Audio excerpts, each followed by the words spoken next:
और मंदिर क्या भारतीय जनता पार्टी कैबिनेट पर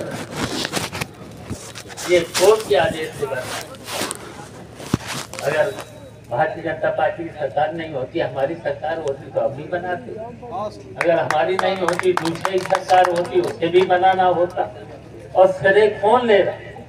भारतीय जनता पार्टी। मैंने तो कहा है मंदिर बनेगा। हमने कल पत्रकार ने पूछा था मुझे, क्या मंदिर में दर्शन करने जाओगे? हमने भारतीय जनता पार्टी कहता हूँ छोड़े। अगर निमंत्रण आएगा, मैं परिवार के सब कार्यकर्ताओं को लेकर के दर्शन करने जरूर जाऊंगा। भगवान तो सबके हैं। क्या भारतीय जनता पार्टी के लोग हैं? क्या हम भारतीय जनता पार्टी के नेताओं से पूछना चाहते हैं, क्या ये भगवान राम के आदर्शों पर चल रहे? कितने झूठे मुकदमे भगवान राम के राज में, तो कोई झूठे मुकदमे लिखाए नहीं जाते। बताओ बिजली की हालत क्या है? बिजली मंत्री हम भी रहे, नेताजी के जमाने में भी रहे, अखिलेश जमाने में भी हमने देखा है। बताओ बिजली पे कहीं पर भी किसी भी किसान पर, किसी भी गरीब पर, किसी भी व्यापारी पर कहीं पर भी छापे पड़े? कहीं पर भी बता दो, किसी भी गरीब पर, किसी भी किसान पर, किसी भी व्यापारी पर बताओ, किसी पर छापे पड़े? और अब हालत क्या है? और इन झूठों ने क्या, जब जीएसटी लग रही थी तब क्या वादा किया था? क्या 1 कर लगेगा? बताओ अब कहाँ, हर जगह पर कितना जीएसटी। व्यापारी तो इतना परेशान, हर महीने उसका हिसाब दो। अगर 1 महीने में हिसाब नहीं दे पाए तो जुर्माना। कितनी वसूली किसान से, गरीब से, यहाँ तक कि 10,000 वेतन मिलने वाले मजदूरों पर भी जीएसटी चढ़ता है। कभी किसानों पर बताइए टैक्स लगा है? कभी किसानों पर टैक्स नहीं लगा है। अब बताओ 18% किसानों पर भी जीएसटी, किसानों पर, गरीब पर। तो बताओ कितनी बेईमान सरकार, कितनी बेईमान सरकार भारतीय जनता पार्टी की।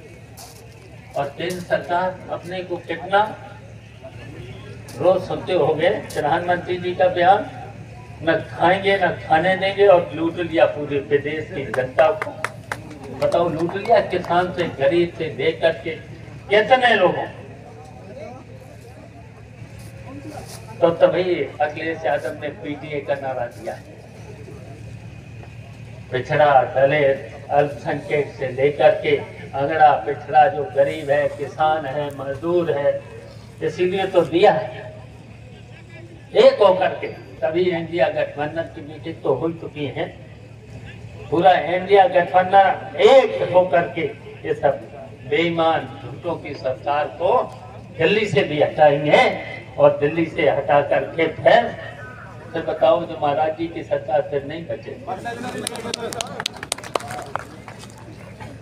और यही नहीं, देख लेना जिस दिन दिल्ली की सरकार हटाएगी उसमें कई प्रदेशों की सरकार चली जाएगी, कई प्रदेशों की सरकार जाएगी।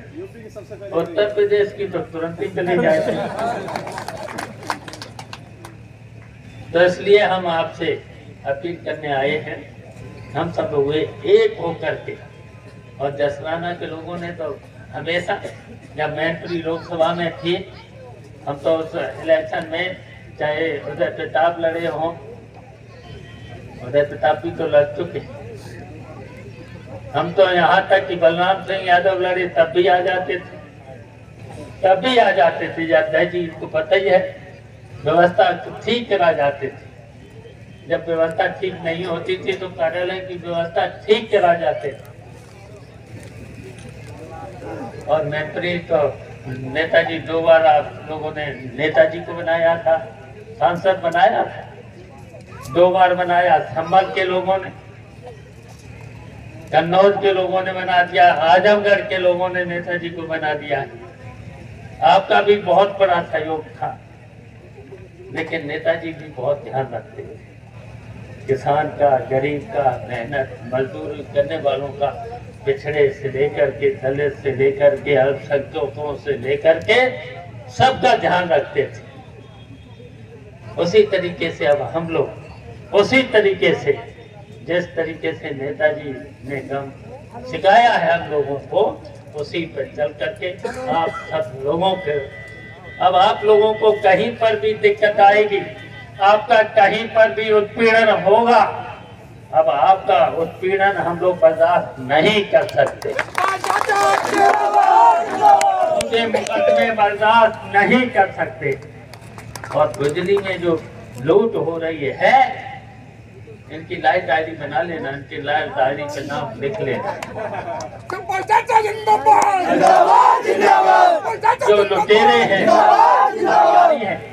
और बताइए, केंद्र ने तो सरकार हवाले कर दी है पूंजीपतियों के, और उत्तर प्रदेश की सरकार कर दी है हवाले नौकरशाही के हवाले।